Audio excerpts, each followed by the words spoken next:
Hi. I don't usually make content like this or post on this platform at all, but there's been a lot of controversy in the Deltarune fandom recently. And as a 17-year-old autistic girl whose special interest is Undertale and Deltarune, I feel like my input is really needed here. Couple of disclaimers. This is my first time making a theory video ever, and my first time posting on YouTube since I was literally 9 years old, so please be very nice and kind to me. I encourage counter-arguments to any and all of my points, so please discuss things respectfully. This video may include some reaching and corn plating, but when it's Deltarune you're talking about, it's kind of unavoidable. Also, my mic is really shitty, so I might be using text-to-speech, so sorry about that. I think December holiday is the roaring night. I've put hours of research into this topic, and it might be useful to mention Des Holiday is my favorite Deltarune character, so it made it really easy for my autistic ass to take a deep dive into this discussion. But some of you may be wondering who I'm even talking about in the first place. In case you somehow missed who Des is, which a lot of people have, believe it or not, so don't worry, she's Noelle's older sister who is missing or potentially deceased. She's known to be rebellious, protective of Noelle, and she's considered a musical prodigy. She plays many instruments, but most notably guitar, and she's implied to be very close with Asriel. She was first mentioned in Chapter 1 when Noelle talked about Des hitting Kris with a whipple bat until they left her alone outside of her house. She first physically appears in the flashback where the Dreamers and Holidays watch TV together in Chapter 3. Lost Girl is her theme/motif, and her character was slightly expanded on in the Spamton Sweepstakes and the Winter Undertale Deltarune newsletter before Chapters 3 and 4 came out. Here's what I personally think happened to Des. These are all subject to change and aren't set in stone, and there's really general ideas. There's a lot of really great theories out there, and I kind of can't just pick one, so. I think the holiday house has always had a tense atmosphere. Edgy teen and strict mom don't usually mix, and Des had a plan to leave and run away, shown by all the stuff that she had packed in her room. I don't think that this disappearance was planned, as all of her stuff is still in her room. She didn't say goodbye to Noelle, and nobody knows where she went. Not even Asriel, who is implied to have been in on her running away plan, which would be a direct parallel to Undertale, by the way. I have 3 main theories of what could have happened to Des. 1, she had a one-time chance to run away and took it, potentially from Gaster or someone related to him. 2, she fell into the water at the edge of time or onion Santas, potentially creating or falling into a dark world or the depths, or just dying. 3, she fell into a dark world alone, got lost in the dark, got corrupted, or died there. We have no idea what happens to Lightners when they're in the dark for too long, or when they die there, as we've only been in the dark world for a few hours maximum at a time. After whatever happened to her, similarly to Gaster, she was shattered across time and space. Her mind is in the code/the depths, which I will get into later, and her body is in the roaring night. Like I said, those are just rough ideas on what I think could have happened to her. I'm open to other ideas and open to her not being in the code at all, just based on what we know. I think her disappearance and condition are related to Gaster in the dark world. I think it's totally plausible that all aspects of my theories could be combined into one, or none of them could be even close to correct. Before Chapter 3 came out, the Roaring Night could have been literally anyone, but Toby Fox, doing God's work, decided to add antlers to the Roaring Night's appearance, narrowing down our options greatly. We obviously know it's Des or Carol, but the antlers don't exactly match either of their appearances from the Chapter 3 screenshot, but I'll get into that later. Knowing that our only options are Carol or Des Holiday, I want to bring up the point that the Roaring Knight uses their left hand to wield their weapon. But you know who has a left-handed mouse setup in their bedroom? December Holiday. The reason why I use this as a point of evidence as to why it can't be Carol is because when Carol reaches for Kris's shoulder in Chapter 4, she uses her right hand as opposed to her left hand. And I don't think that this is an inconsistency that Toby Fox would look over personally. However, I do understand why this might not be a piece of reliable evidence for some people, because it could easily be something that they overlooked. So, if that's not enough evidence for you, then consider the fact that the Roaring Knight's weapon is undeniably baseball bat-like. We know that this is related to Des for multiple reasons, including the baseball moon in Chapter 2, and the fact that she owns a whipple bat. At the end of the night fight, when you finally beat her, Susie even cracks her weapon, which is really reminiscent of the flavor text in Noelle's room when looking at her lock screen, and it's a picture of Des holding a cracked baseball bat. On top of this evidence, the knight also literally transforms into a baseball-like shape at the end of their fight. This final point about the knight's appearance might kind of be reaching, but it is hinted at that Kris is going to lose their hand in a future chapter. The most popular mention of this happens in this gumball machine in Chapter 3. Once you enter 1225, you go into this maze area where you can go out of bounds, and you eventually find a blue gumball machine where you get a black triangle lacquer thing, could be a guitar pick, potentially Des's, and then you get the dialogue about you not being able to find your hand. This reminds me a lot of the flavor text in the night fight, where their hands start glowing a weird color, and also just the fact that the knight has holes in their hand, which is really reminiscent of Gaster, by the way. But we know that the gumball machine is related to Des by the fact that you have to put in 1225 points, and the theme that's playing in the background of the maze is Lost Girl. So this leads me to believe that these things are related. It could just be a coincidence, but I think it's really interesting to think about anyway. This in itself is a controversial opinion, but I do think it is the Roaring Knight / Des on the phone with Kris. A lot of people have been joking about how the Roaring Knight has a phone with WhatsApp on it to be contacting Kris, which, as funny as that is, it is not completely unrealistic. We know that there are phones in the Dark World, as we can see from Spamton's shop, so it's not unrealistic that they have a phone in general. As you know, Kris's phone stays a phone in and out of the Dark World, and the reason why their voice might be so fucked up is because Des isn't in the best condition in the Light World, potentially in a Michael Afton kind of situation. I don't know. As we know, phones don't work between the Dark World and the Light World, and so that's the only time that she might be able to contact Kris. One of the main reasons why I think this is the Roaring Knight / Des on the phone rather than Carol is because Carol has no reason to be speaking so brokenly, whereas Des might. It even shows that Carol talks normally on the phone at the end of the Weird Route in Chapter 4. Speaking of, Kris doesn't even answer Carol's call at the end of Chapter 4, which I don't see a lot of people mention that, but she literally leaves a message for Kris. I feel like if Kris was receiving a call from the Roaring Knight, I don't think that they would decline, especially if I'm right about there being limited time for them to speak on the phone in the Light World.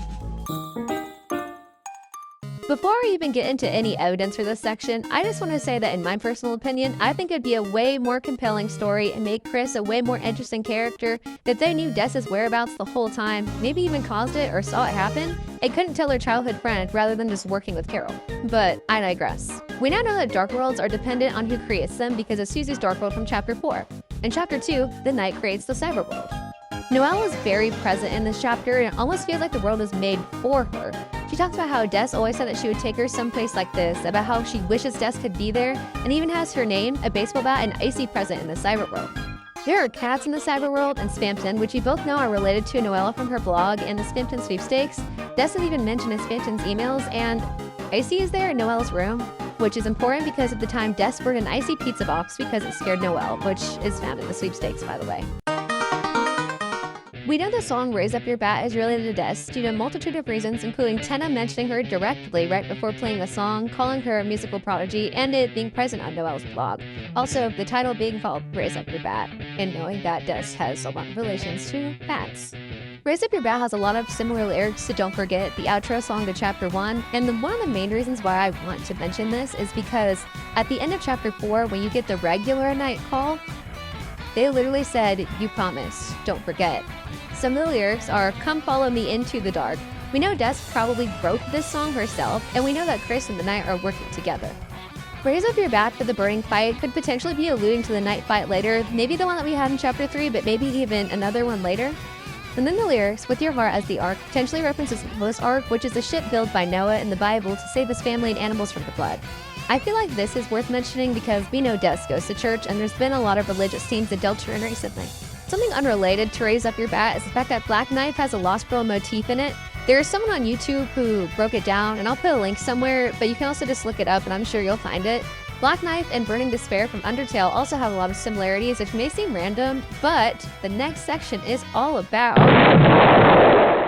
We know the Dreemurr and Holiday families used to be really close. Specifically, Des, Asriel, Kris, and Noelle would hang out often, but Des and Asriel seemed especially close. Des has stars in her room that look exactly like Asriel's, a drawing he made for her, his sweater, and his retainer. They play really similar roles in each game where they both, as people like to say, haunt the narrative. They both have themes that reappear in the game many times, even when things aren't related to them. Something I haven't seen people mention as much is the fact that they both have mysterious-ass phone calls where the player has no idea who they are yet. And probably the most obvious parallel is the fact that their attacks and their boss fights are literally completely identical. The relationship between them is obviously there. Toby gave a lot of hints about it, especially in Chapter 4, but even before when it's mentioned that she was wearing Asriel's jacket. Nobody else has any reason to have parallels with Asriel, especially not that many, and especially not Carol. It just wouldn't make sense.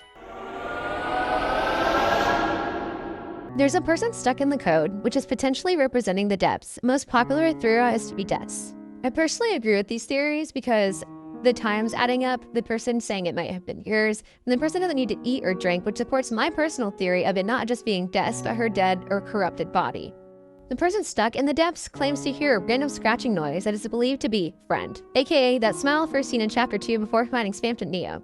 This leads me to believe it's Des even more because Friend is a cat with yellow and pink eyes. In Chapter 2, all of those things are related to Noelle. Friend also appears at the beginning of Chapter 3, along with water that plays the sound water.ogg. The depths are implied to be water-based on many things, including the vessel creation screen background being called The Depths. It is a clip from a stock image of water and many references to water when talking about the roaring. This one might be kind of reaching, but they also mention breakfast and late night TV, which are activities we know have taken place in the dreemurr household. And reaching even more, they seem to have similar speech patterns to Noelle, talking about dreams and nightmares and potentially even referencing the thank you from the Weird Route / Tantrum sweepstakes. The reason why I think this specifically supports my theory of Des being the knight, if this is Des stuck in the depths / the code, is because in Stanton's shop, when asking about fear, he says that you have nothing to fear except the "can anyone hear me? Help?" Clearly referencing the Goner code and even sitting out there talking to us specifically.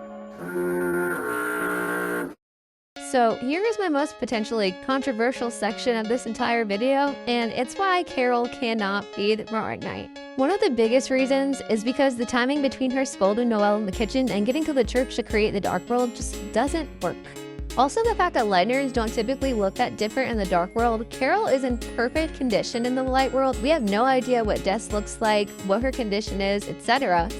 People often like to say that the knight's antlers look closest to Carol's, but I feel like they're ignoring the fact that the rest of Carol doesn't look anything like the knight, and if I'm being completely honest, I don't feel like the antlers look that similar to Carol's anyway. And what about the rest of the knight's body? If we want to get specific and say that the antlers look the most like anyone's antlers, it's the snowman from the Undertale Deltarune Winter newsletter. So, one of the strongest pieces of evidence that I feel like people like to use to support their Carol is the knight theory is the fact that Carol owns multiple katanas. However, katanas have a guard and are wielded with two hands, and we see that the knight doesn't do that, and the weapon clearly looks like a bat, doesn't look like a katana, and doesn't have a guard. If you also want to get technical, there is a little bit of relation with Des and swords, because she has a poster with a black sword on it. So I just don't think that evidence is as strong as people like to believe it is, unfortunately.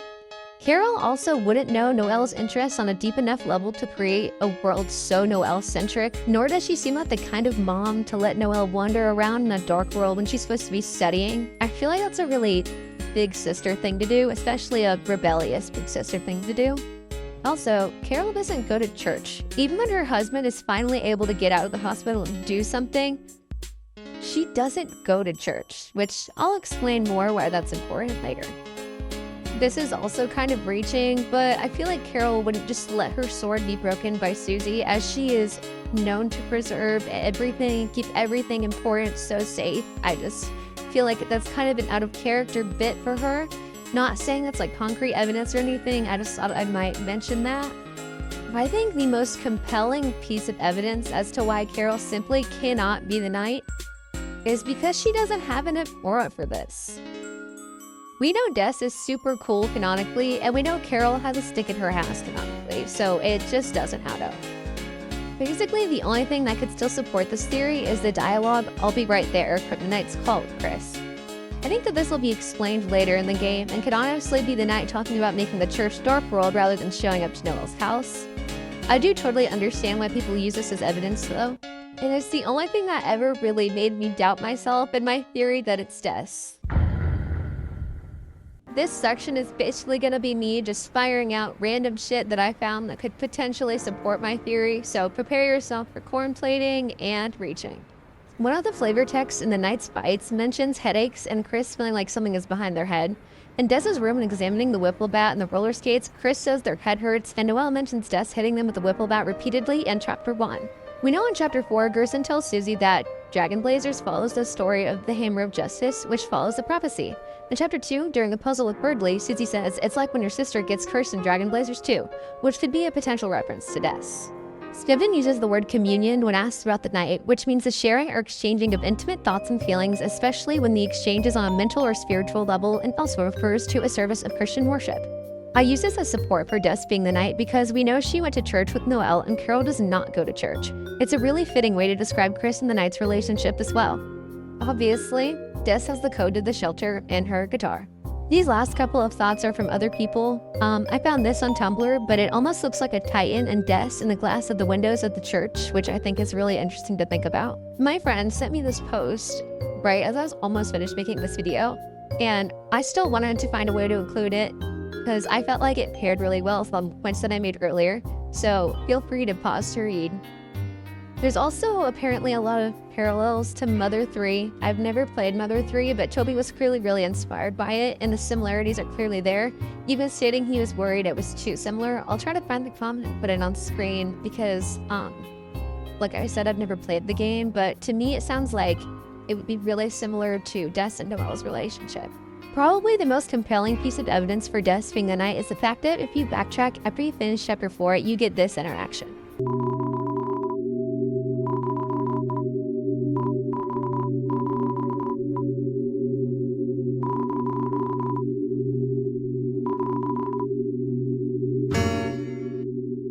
I find this really interesting because it could also be related to the hand thing that I mentioned way earlier in the video, and I also think it'd be a really interesting parallel for two musicians to have things going on with their hands. As they push away, the exact guitar sound that you hear is the one that happens when Kris hits Des's guitar in her room. It plays so faintly that you can barely even hear it. It had to be edited for you to be able to hear it as loud as it is in the video. There is really no other person that would make sense for this occurrence, no other circumstance. December holiday is the night, and Kris is clearly working with her. I probably won't make other videos like this, but I just wanted to get my thoughts out there to the public because I just really like to think about this, and I wanted to share the information I found. I've never been in the fandom for a release. I'm kind of newgen. I got into Undertale and Deltarune in December 2021. I just have never been able to share information I found that was completely new, but I feel like I actually have found a lot of information and made a lot of connections that people haven't made yet. So I just thought it'd be useful to share. So I hope you guys liked listening. Feel free to disagree, argue respectfully, debate, theorize in my comments, debunk anything I said. There is a possibility that all of this could be just complete bullshit and Toby Fox could pull some crazy shit on me and it won't be Des or Carol. We can't really know for sure what's happening, who the Knight is, like anything that's going on. Honestly, we are left on such a cliffhanger, and I'm so excited to see how this story continues. So, thanks for listening to me yap for like 20 minutes. Bye!